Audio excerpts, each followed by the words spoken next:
கர்த்தர் நல்லவர். இயேசு கிறிஸ்துவின் இனிய நாமத்தில் இந்த 2025 வருடத்தின் புது வருட வாழ்த்துக்களை உங்களுக்கு சொல்லுகிறதில் நான் ரொம்ப சந்தோஷப்படுகிறேன். 2024 ஆண்டு எப்படி சங்கீதம் 126 சொப்பனம் காண்கிறவளை போல இருந்தோமோ, கண்ணை மூடி முழிக்கிறதுக்குள்ள ஒரு வருஷத்தை கடக்க கர்த்தர் நமக்கு உதவி செய்திருக்கிறார். நாட்களை என்னும் அறிவை தாரும். வேக வேகமாக நாட்கள் ஓடுகிறது. இந்த கடைசி காலம் நம் காலத்தை பிரயோஜனப்படுத்துகிற காலம். எழுப்புதலுக்காகவும் ஆண்டவருடைய வருகைக்காகவும் சபையையும் தேசத்தையும் ஆயத்தப்படுத்துகிற காலம். பல வாக்குத்தத்தங்கள், பல தேவ மனிதர்கள், பல திருச்சபைகள், பல ஊழியர்கள் இன்று நமக்கு ஒரு பெரிய வாக்குத்தத்தங்களை கொடுத்து நம்மளை உற்சாகப்படுத்துகிறார்கள். கர்த்தருக்கு மகிமை உண்டாவதாக. வாக்குத்தத்தம் எதற்கு கொடுக்கப்பட்டிருக்கிறது? வேதவசனம் 2 பேதுரு 1:4 திவ்ய சுபாவத்திற்கு பங்குள்ளவர்களாகும்படிக்கு மகா மேன்மையும் அருமையுமான வாக்குத்தத்தங்கள். ஒரு வார்த்தை ஆண்டவர் கொடுக்கிறாருன்னா பரலோக சுபாவத்துக்கு நம்மளை மாற்றுகிறதற்காகத்தான். அதில் இந்த 2025 மவுண்ட் திருச்சபைக்கும் இதை பார்த்து கொண்டிருக்கிற உங்களுக்கும் ஆண்டவர் கொடுக்கிற விலையேற பெற்ற வாக்கு தத்தம் ஓசியா தீர்க்கதரிசன புஸ்தகம் அதனுடைய 6:11 ஆண்டவர் நமக்கு கொடுக்கிற விலையேற பெற்ற வார்த்தை. யூதாவே, உனக்கு ஒரு அறுப்பு காலம் நியமிக்கப்பட்டிருக்கிறது. ஆண்டவர் நம்மளை பார்த்து உற்சாகப்படுத்துகிறார். ஒரு பெரிய அறுப்பு காலம் நியமிக்கப்பட்டிருக்கிறது. 6 முழுவதும் நீங்க வாசித்து பார்த்தீங்கன்னா, இஸ்ரவேல் ஜனங்களை பத்தி ஆண்டவர் சொல்லுகிறார், உனக்குள்ள பாவம் இருக்கு, நீ கர்த்தரிடத்துல திரும்பணும். பல விதமான பாவங்களை குறித்து ஆண்டவர் சொல்லிட்டே வந்துட்டு யூதாவை பார்த்து சொல்லுகிறார், உனக்கு ஒரு அறுப்பு காலம், பாவத்துக்கு ஏற்ற பலனை நீ அறுப்பாய் என்று சொல்லி முடிக்கப்பட்டிருக்கிறது. ஆனா இன்றைக்கு இந்த வருஷம் நமக்கு கொடுக்கிற வாக்குத்தத்தம் ஒரு சீசன் ஆஃப் ஹார்வெஸ்ட், ஒரு பெரிய அறுவடையின் காலத்துக்குள்ள நம்மளை கொண்டு போகிறார்.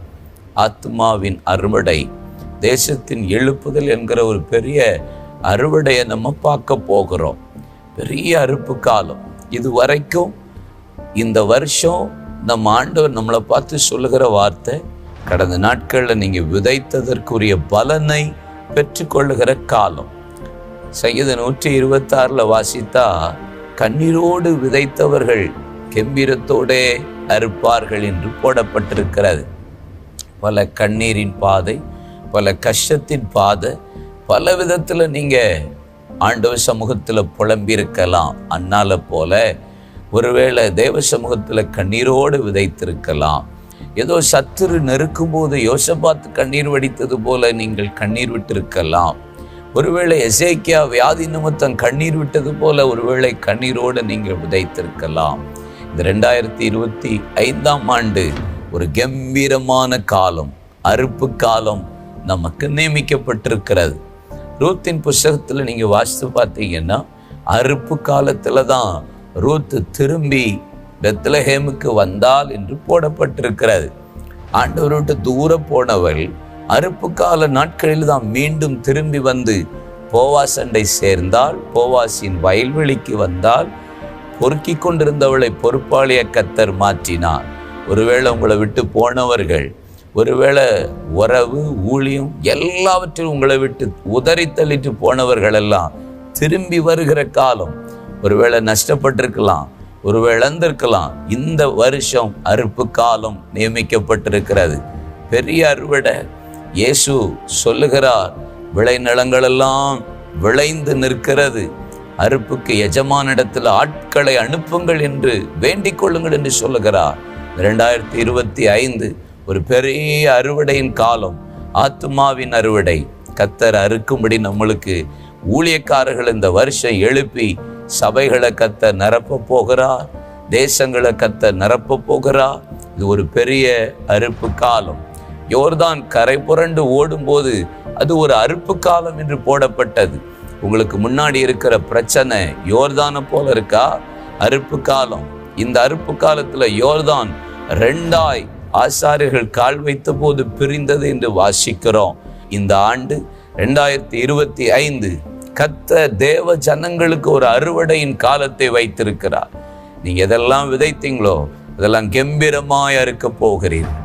கலாத்தியரில் அப்போஸ்தலனாகிய பவுல் சொல்றார், நீங்க மாம்சத்திற்கென்று விதைத்தால் மாம்சத்தின் பலனை அறுப்பீர்கள், ஆவிக்கென்று விதைத்தால் ஆவியினாலே நித்திய ஜீவனை அறுப்பீர்கள். நம்ம எப்படி விதைச்சிருக்கிறோங்கிறது ரொம்ப முக்கியம். ஒருவேளை மாம்சத்தின்னு விதைச்சிட்டீங்களா, இன்னைக்கே மனம் திரும்புங்க. ஆவிக்கென்று விதைத்தால் நித்திய ஜீவனை அறுப்பீர்கள்.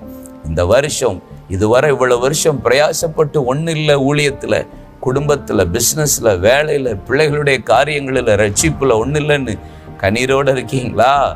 தயவு செய்து சொல்கிறேன், கம்பீரத்தோடு நீங்கள் அறுக்க போகிறீர்கள். கர்த்தர் உங்களை ஆசீர்வதிப்பாராக.